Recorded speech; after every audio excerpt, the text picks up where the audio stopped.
Good catch, Flipper. Now throw the ball into the basket.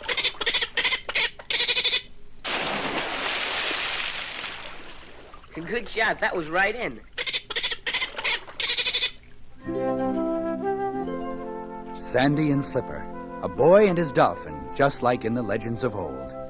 But this is today, and the two friends are playing water basketball in the warm, sparkling waters off the Florida coast.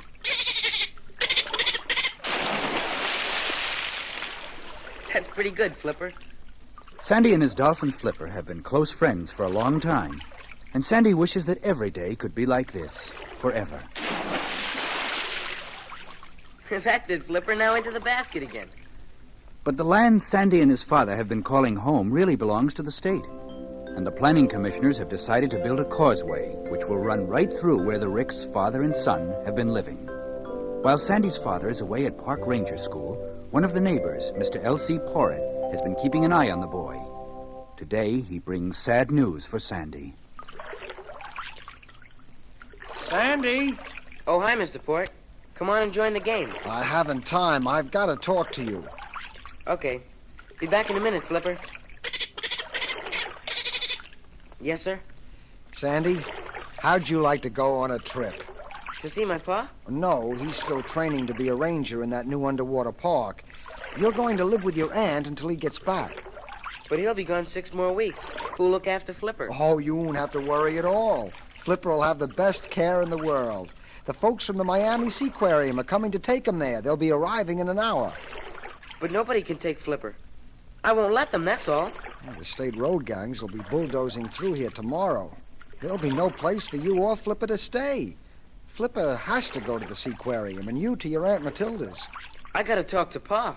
He can't be reached, Sandy. I tried. He's off on a diving exercise. Mr. Porritt, Flipper has to go where I go. But there's no more water at your aunt's than you can pump from the well. And Flipper can't live in a bucket. I'll be back in an hour to help you get ready. But Mr. I'm Porritt... sorry, son. There's nothing more we can do. Nothing we can do? Nothing you can do, maybe. As he walks to the edge of the wharf, Sandy thinks of a desperate plan. Then, because Flipper's out in deep water catching a mid-morning snack, Sandy picks up his klaxon horn to call his dolphin.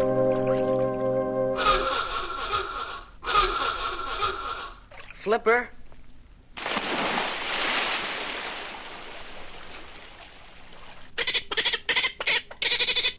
Oh, I'm sorry, Flipper. No more basketball now. We have to leave. Both of us. Wait right here while I get some supplies and a chart from the house. We've got only a few minutes to get away. Sandy quickly throws whatever canned food he can find into a sea bag. Then, going to his father's nautical charts, he searches until he finds one marked Chart of the Bahamas and West Indies Islands. Then he runs down to the wharf where his skiff is tied. After throwing everything into the boat and checking to see that both gas tanks are full, he notices that Flipper is gone again. Flipper? Flipper? Okay, ready to go, Flipper. Stay right with me, remember. Sandy lays the klaxon horn on the wharf and gets ready to start the motor.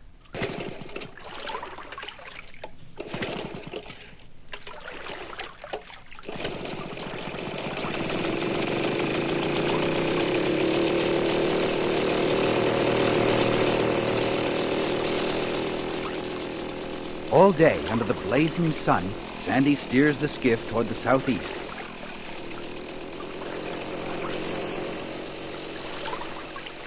And Flipper, loving every moment of the voyage, plays hour after hour in the waves alongside the little boat. At last sunset comes, and in the twilight, Sandy opens a few of the cans for a cold but delicious supper, while Flipper helps himself to a sumptuous dinner under the sea. Yeah, I know, Flipper. It's been a long day, and I'm tired, too. We'll sleep until it gets light again, okay?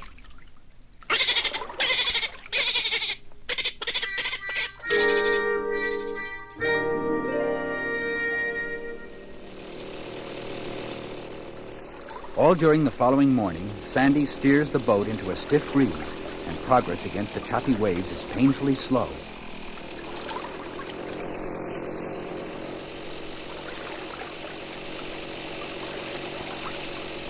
Around noon, with the hot sun beating down relentlessly, the first tank of gasoline is empty. It's okay, Flipper. Nothing to worry about. I'll just hook on this second tank of gas. There. We're all set. Here goes.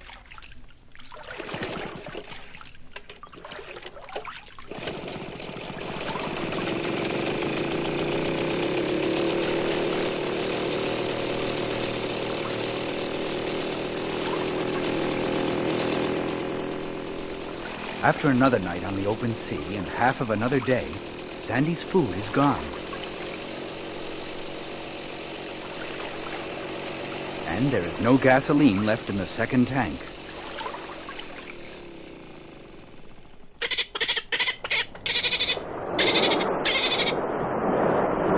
Yeah, things look pretty bad now, Flipper. But there's an island way over there. I can just make out the trees. I'll have to try to row the rest of the way. Might as well get out the oars. Hey, that's a great idea. If I give you part of the anchor rope, you'll try pulling me along. Okay, here, catch. I'll row at the same time. That way neither one of us will get too tired. Let's go.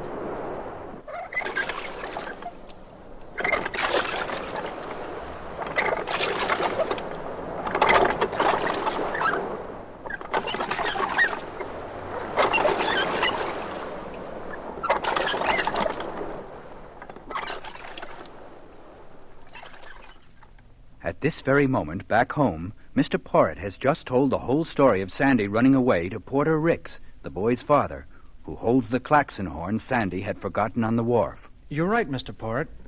He must have run away with Flipper. I'll borrow a boat and start searching for them right away. And this klaxon horn may help. Flipper can hear it a long way underwater, and if the dolphin answers, I know Sandy's not far. Well, what are you going to do? Well, I'll search every bay and cove up and down the Florida coastline. One thing I'm glad about, at least. Well, what's that? Well, I'm sure he didn't head out for the open sea. The Coast Guard's been searching every inch of the water out there for 3 escaped killers. And if Sandy headed that way, he would have been spotted for sure. It's a mighty big area. Oh, I know it's a big ocean, but they would have seen him. I better get going, and wish me luck, will you? Late that same day, Sandy, who has finally reached a deserted island and explored it to find fruits of all kinds on the trees and a clear running stream of fresh water, hurries back to the beach to tell the good news to an anxiously waiting Flipper. It's perfect, Flipper. Everything we could want. And nobody anywhere. It's great. They'll never find us here. Never. You want to swim? Okay, here I come.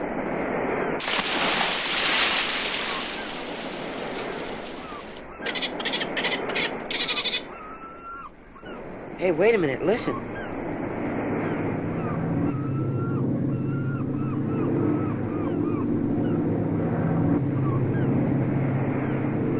It's a Coast Guard search plane. I better swim to shore and get under those trees or they'll spot me. Huh? Go with you, Flipper? Underwater? Okay, lead the way.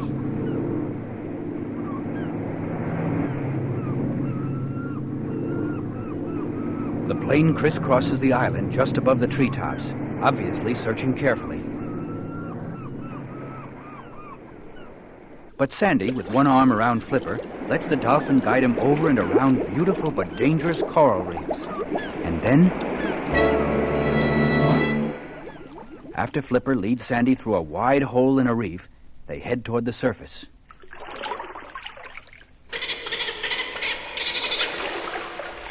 Wow. It's a secret cave with an underwater entrance. Flipper, you're terrific. The best hiding place in the world.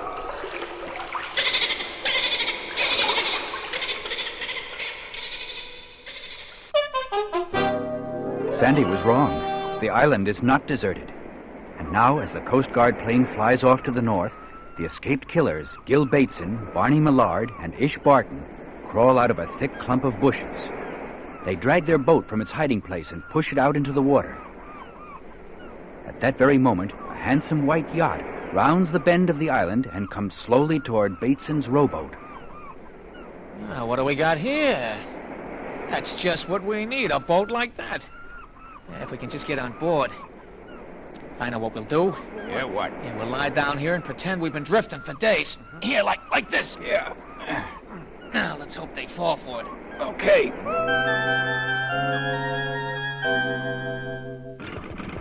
Flipper has brought Sandy out of the secret cave. Now Sandy peers from behind some rocks at the beautiful white boat. On board the yacht, Sir Halsey Hopewell, his wife Julia, and their two pretty daughters, Gwen and Penny, are on a long cruise through the Caribbean. Daddy, What is it, dear? there's a boat over there with 3 men in it. Oh, yes, I see. I've got them in my binoculars now. They could be those convicts the Coast Guard's been searching for. They certainly look harmless enough. In fact, they look half dead. Nevertheless, Penny, go fetch my pistol. All right, Daddy. As Sandy watches from his hiding place on shore, the 3 escaped convicts pretend to be drifting helplessly in their small boat, while Sir Halsey steers his yacht alongside and then cuts the engine.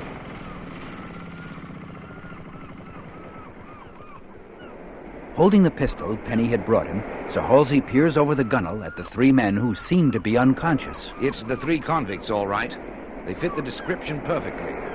Julia, get on the radio to the Coast Guard while Never mind the radio, lady. Daddy! Oh, Just don't move anybody. Okay, Ish, Barney, get on board. Wait a minute. We'll give you food if that's what you need. Yeah, it is. We need food and a good fast boat. And it looks like you got all those things, buddy, so we'll swap. We'll take your boat and you can have ours. Go on, climb into it, all of you. We'd better do as he says, my dear. Girls, you go first and help your mother. All right, Daddy. Come on, Gwen. Now you, Mummy. Yes, dears. There we are. Halsey? Coming. Wait a minute. I changed my mind. We're gonna need you to help run this boat, so you stay. But my wife and the girls, they can't reach the island alone. Look at that surf. It's not our problem. Barney, shove the boat free. Oh, I beg you. Please don't take my husband. Don't take Daddy, please. They'll never make it to shore. Never mind about them. Get this boat running. Move! If anything happens to them... It will if you don't get us out of here. But I... Very well.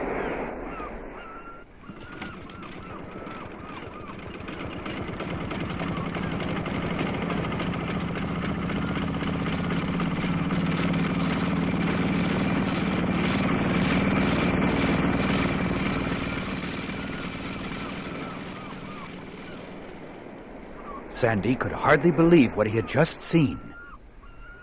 They stole that boat. They're pirates. What's Flipper trying to tell me? Oh, the rowboat's in trouble. Lady Julia and her 2 daughters, Gwen and Penny, struggle to bring the rowboat toward shore. Suddenly, one of the floorboards gives way and the boat begins to sink. I can't stop the leak, Mummy. We're going down. It's getting harder to row. Penny, Gwen, kick off your shoes quickly. We'll have to swim for shore. But it's too far. We'll never reach it. Mummy! Dry, girls. Got to dry. Keeping hidden behind some rocks, Sandy rushes to the water's edge with the life ring from his own rowboat. Flipper! Take this life ring out there. It may save them.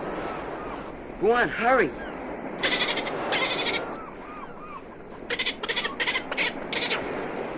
Mummy, look! That fish, or whatever it is, it's pushing a life ring toward us. Gwen, it's nearest you. See if you can reach it. She's got it! Good girl. Now. Oh, we can all hang on and kick our feet. It'll bring us into shore. Where did it go? What's that, dear? That fish. Dolphin, dear. A dolphin isn't a fish. It breathes air. It's a mammal. That dolphin, then. It's gone, and I wanted to thank it. Flipper swims back to shore where Sandy remains hidden. Good work, Flipper. Now let's get out of here before they land and start looking around.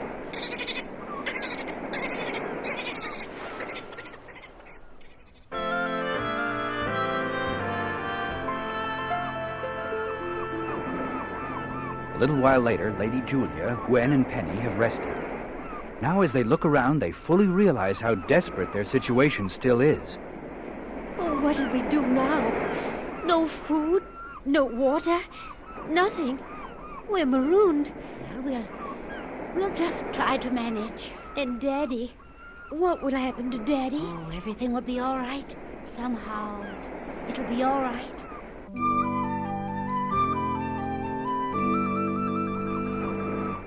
Early the following morning, Sandy swings out of the hammock he'd made for himself between two banana trees and strolls down to a hidden cove where he washes his face in the clear, still water. Well, morning, Flipper. Wait here. I'm going to peek and see how our visitors are doing. Sandy moves silently through the woods until he comes to the small clearing where Lady Julia and her two daughters had spent a sleepless night. Hiding behind some huge leaves, he can hear every word. I'm sure there are many things we can find here to eat. Oh, there are, dear. But there are others that are very poisonous, and none of us know which are which. I'm sorry, but I can't take chances of either of you becoming ill. We'll just have to catch fish or find turtle eggs, something like that. But how, Mummy? I don't know, but we'll try. Here, we'll use this palm branch for a fishing pole, and I'll unravel the hem of my dress for some line, and here, we'll use this pin for a hook. May I be the first to try, Mummy? Of course, Penny. Here. Who knows? Maybe you'll be lucky enough to catch a guppy or something. Sandy hurries back to his cove to talk the problem over with Flipper. I'd like to help them, Flipper, but they just can't know I'm here. If they did and they got rescued, they might tell somebody. Huh? Yeah, maybe you're right. Maybe there is a way to help them. Okay, we're gonna try.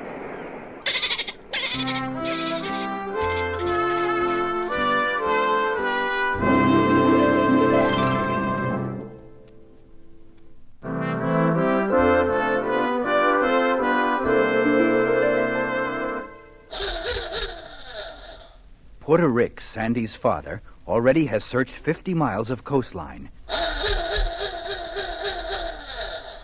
And so far, Flipper has not responded to the klaxon horn.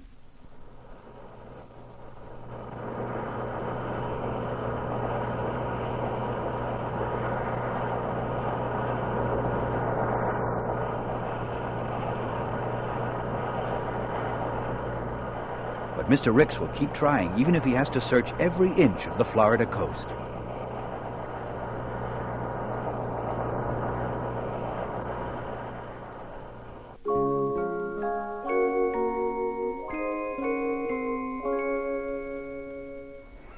At the same time, on one of the uninhabited islands of the Bahamas, Sandy, with Flipper's assistance, has figured out a way to keep his presence secret from Lady Julia and her two daughters, Gwen and Penny, and yet be able to help them.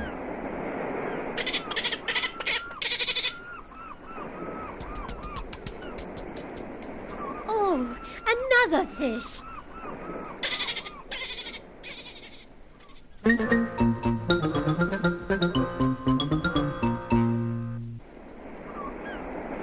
Sandy has been giving fish to Flipper, who swims underwater to the spot where Penny is holding the crude fishing pole with a pin on the end of the line. Then, when she's looking away, the dolphin tosses the fish onto the rock next to her.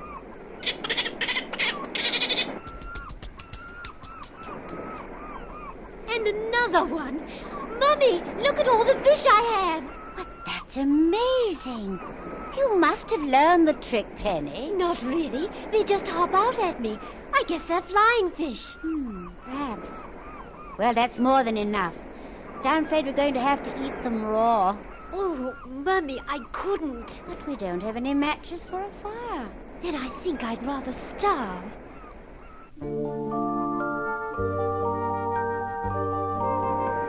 Sandy, who has heard every word, goes back to his hidden camp, takes a handful of matches, wraps them in a piece of waterproof plastic, and tosses the package to Flipper. Take the matches to them, Flipper.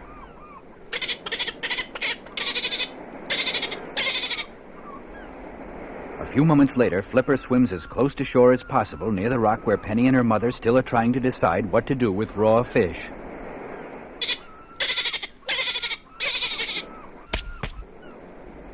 Mummy, Gwen, look. This little package lying here. I don't remember seeing that earlier. What's inside? Matches! Dry matches! Matches? But they weren't there before. I guess they were washed up from some boat. Unless they're flying matches. Oh, Penny. Well, all I know is that every time we need something, somehow we get it.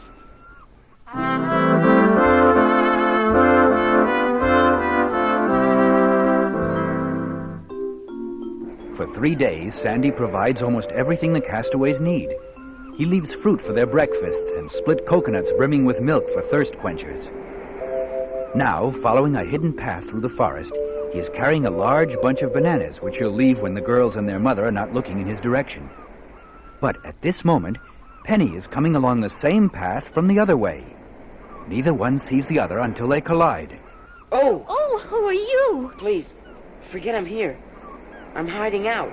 Hiding out? I'm a fugitive. You're part of that gang that took Daddy away.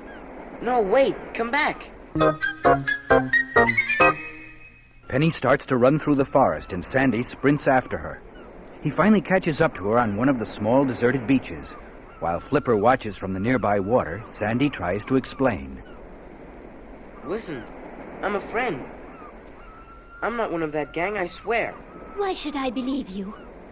It's the truth. I've been trying to help you. That's how you got those fish and the matches and that life ring when your boat filled with water. Flipper brought them to you, didn't you, Flipper? Flipper's my friend. He's your friend, too.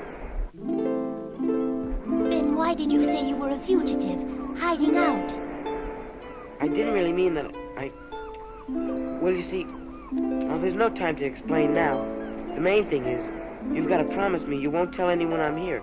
Not even your mother. All right, I promise. You've got to take an oath. A blood oath. A blood oath? So that I can really trust you. And then I'll help you all I can. Well, if I must. I'll just make a teeny little nick on our fingers with my knife. Here goes. Now repeat after me. I swear I won't tell anything about Sandy, Ricks, or Flipper. I swear I won't tell anything about Sandy, Ricks, That's me. or Flipper. Now remember, whenever you hear this whistle, try to get away and meet me. I will, Sandy.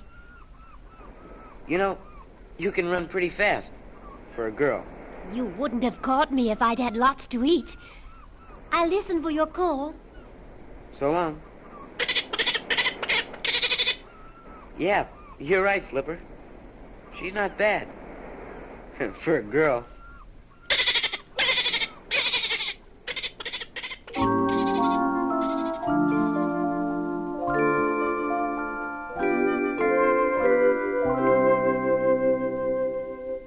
The next day, Penny and her mother and sister Gwen build a tall pile of dried palm fronds on a large rock near the water. We'll save these matches, girls, no matter what. And we'll take turns at watching the ocean from here. The minute we hear or see anything, this fire is to be lit instantly. All week long, Sandy makes his bird signal several times a day. And whenever Penny can slip away from her family, she joins him. This morning, I taught you how to build a fire by hitting two rocks together. I remember. Well, this afternoon, how'd you like some lessons in climbing those tall coconut trees? I'd adore it. Come on, then.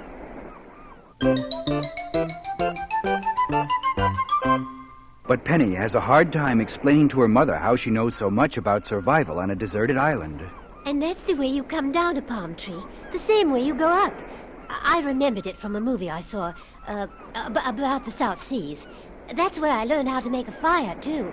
You're just full of surprises, Penny. When I go to the movies, I never learn that much.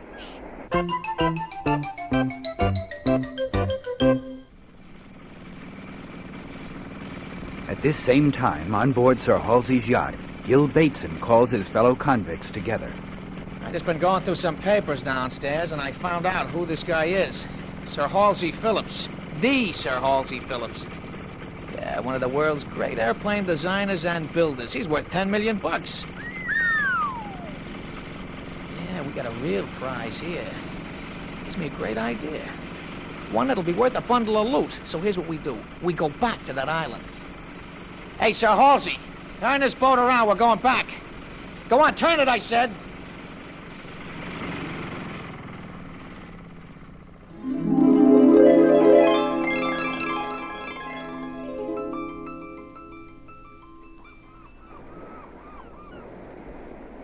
Late that same afternoon, Penny, keeping watch beside the dried palm fronds, sees a tiny dot in the sky.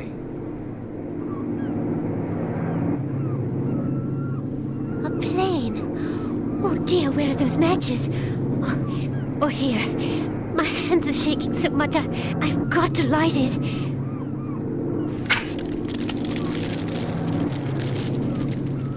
There. Mommy! Gwen! Oh, where did they go? It's a search plane! I hope they see us. Help! Help!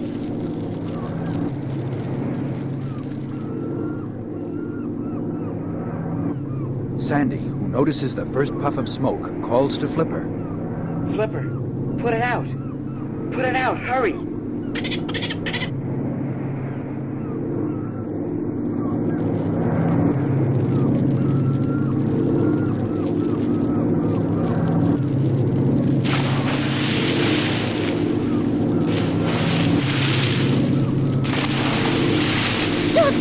Stop it! You're spoiling the fire! They'll never see us!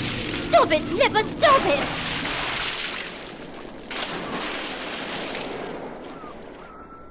Oh, you nasty, nasty dolphin! I'll never forgive you for this, never! And that goes for Sandy, too!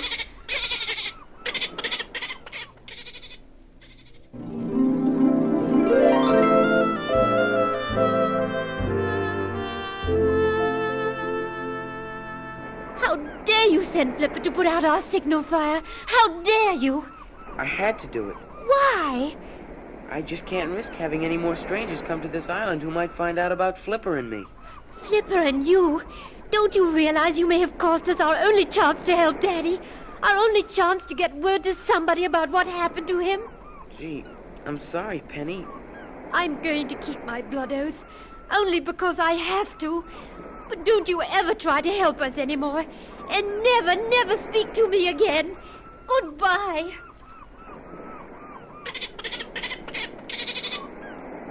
Gosh, Flipper.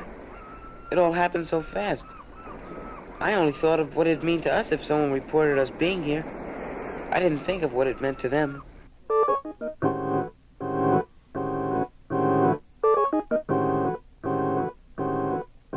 Sandy's father, home briefly to collect some more charts for a new search, makes a startling discovery when he finds that one of the maps is missing. The chart of the Bahamas and West Indies Islands. And Porter suddenly realizes that Sandy did head for the open sea after all. He immediately gets in touch with the Coast Guard.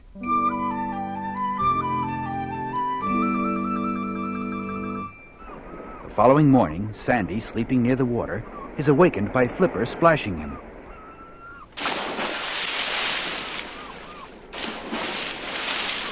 Huh? What? What's the idea, Flipper? You want me to go with you?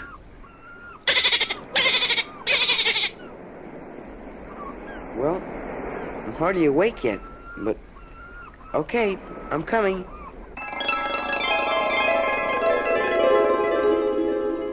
Flipper leads Sandy down to a beautiful coral reef, where Sandy sees a sunken cabin cruiser.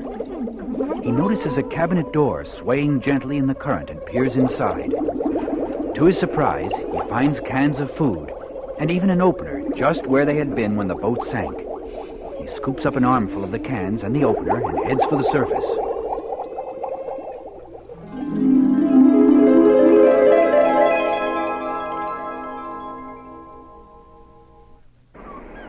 A little while later, Lady Julia, Gwen, and Penny make a delightful discovery. Girls, look over there next to that tree. Cans of food and an opener. My, we certainly are lucky, aren't we? Penny, you have such a funny expression on your face. Do you have any idea how these things came to be here? No. No idea at all.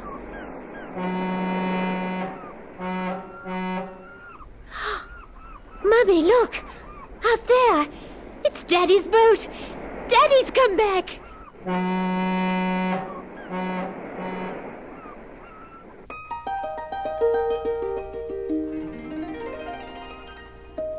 Flipper quickly swims along the shore to the rocks where Sandy is hiding and watching. Yeah, Flipper. I know. Her father is back. So I'd better hide in our secret cave. But you stay out here and see that they all get away safely. Shh. Not so loud. Just keep on watching. As Flipper watches the yacht, Sandy disappears below the surface without seeing that not only is Penny's father back, but the escaped convicts are with him. Mummy, look! Yes, I know. Your daddy's not alone. Well, girls, at least we'll be with him, no matter what happens.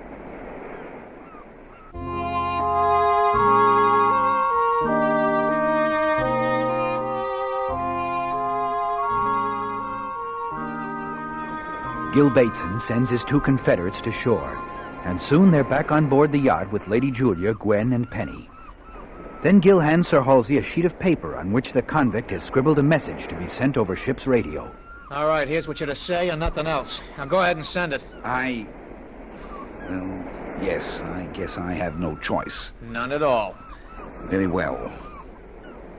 Mayday, Mayday, Mayday. This is Sir Halsey Phillips. I can send this message only once. Please tape record if you can. My wife, my two daughters, and I are being held as hostages by Gil Bateson. He and his, associates want a guarantee of immunity and safe conduct to wherever they wish to go. If they do not receive it within 24 hours, they'll kill me and my family. Oh, Daddy! Do not, I repeat, do not attempt to conduct any search activities. Stay away, I repeat, stay away, or they will kill us at once. And I mean it.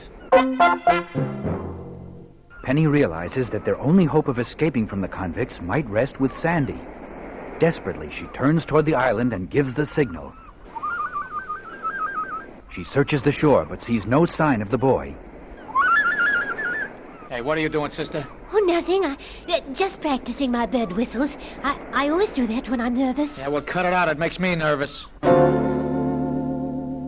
Just then Flipper, recognizing the signal that he had heard Sandy give Penny so often, sticks his head above the water close to the yacht.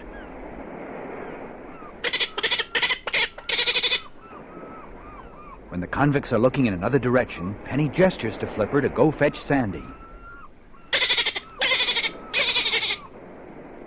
Flipper disappears and goes to the underwater cave where Sandy is hiding. What is it, Flipper? What's wrong? Okay, I'm coming.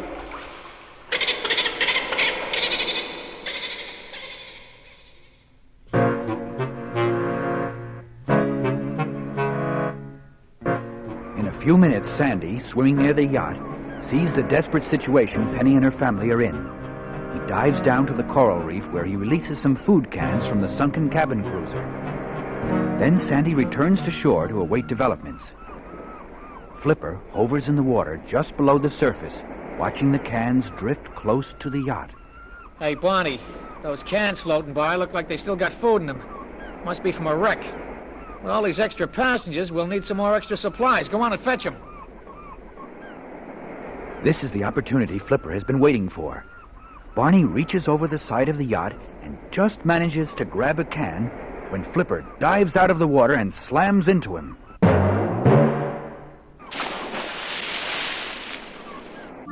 At the same time, Sandy swims underwater from the nearby rocks and grabs Barney. He pulls the convict toward the entrance to the underwater cave. While on board the yacht... Hey, what happened to Barney? What was that? A shark! It got him, I saw it. It was this long. Well, what do you know? Gone, just like that. When Barney is safely a prisoner in the underwater cave, Sandy rejoins Flipper near the yacht. Then, while Sandy starts to climb aboard on one side, Flipper puts on a performance on the other to distract the convicts. Hey, look at that crazy dolphin, will you? You keep an eye on it, Ish. I gotta stick by the radio.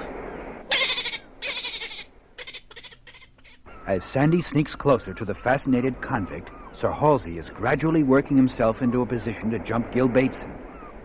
Suddenly, Sandy and Sir Halsey each leap upon the killers. Hey, what Don't worry, Penny. What's going on? I'll help him. Sandy finds himself no match for the burly Ish and retreats toward the bow.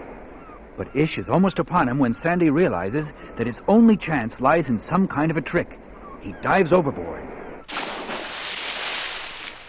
Then, while Sir Halsey and Gil Bateson are locked in a deadly fight, Ish leans over one side of the bow trying to see where Sandy went. Instantly, Flipper leaps out of the water and crashes against the convict, sending him flying.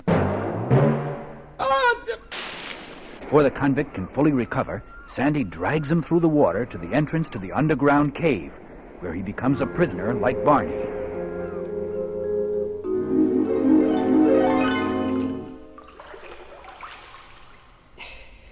Here's your friend. You two can keep each other company.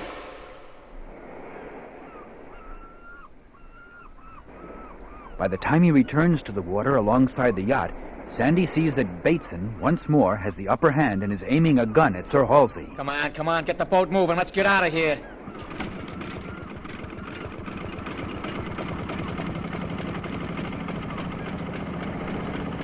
As Bateson moves toward the controls, Sandy swims alongside and sees a rope dangling into the water. He gives a signal,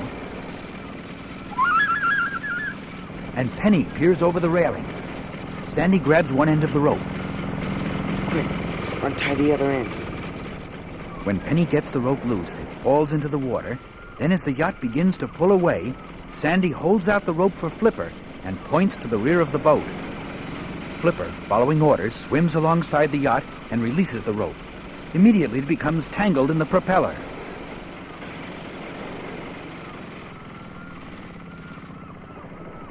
Yeah, the propeller must be snagged.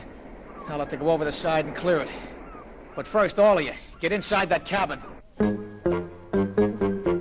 As soon as he has the Hopewell family locked up, Bateson goes over the side of the yacht, and underwater he uses a knife to cut the rope from around the fouled propeller. He is just about to return to the surface when Flipper gives him a powerful blow with his tail. Immediately, Bateson has his knife ready. Again and again, Bateson lunges desperately at Flipper, who tries to keep clear of the flashing knife blade, and at the same time hit Bateson again. At last, Flipper has a chance. He strikes Bateson full force, but as he swerves to get away, Bateson, just before he passes out, manages to plunge the knife into Flipper.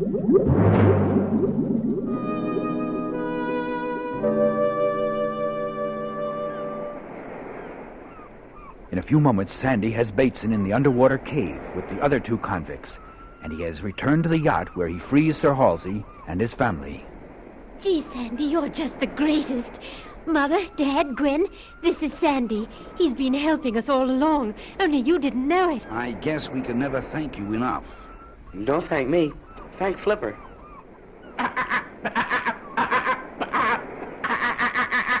Flipper, he's been hurt. Hurt? Oh, no. With Sir Halsey's help, Sandy lifts the injured dolphin on board the yacht. Then he and Penny keep Flipper well wetted down and comfortable, while Sir Halsey radios for medical help.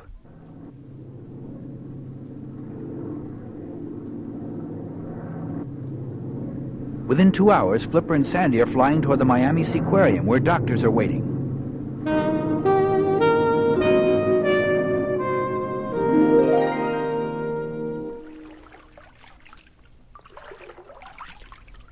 It is much later when Porter Ricks, Sandy's father, brings the boy the news. He'll be all right, son. Flipper's going to be all right. Well, I'm glad he'll get better. But he won't be all right, Pop. Not as long as they keep him here. Don't worry about that, son. Nobody's going to part you and Flipper. My ranger appointment came through, and from now on, we'll all be living at the Coral Key Marine Preserve. Me, you, and Flipper. Oh, Pop. That's great. That's just great. And in a few days, Flipper is well enough to swim around the Seaquarium tank, and even to ask Sandy for a game of water basketball. Not yet, Flipper. Not until we go home, okay?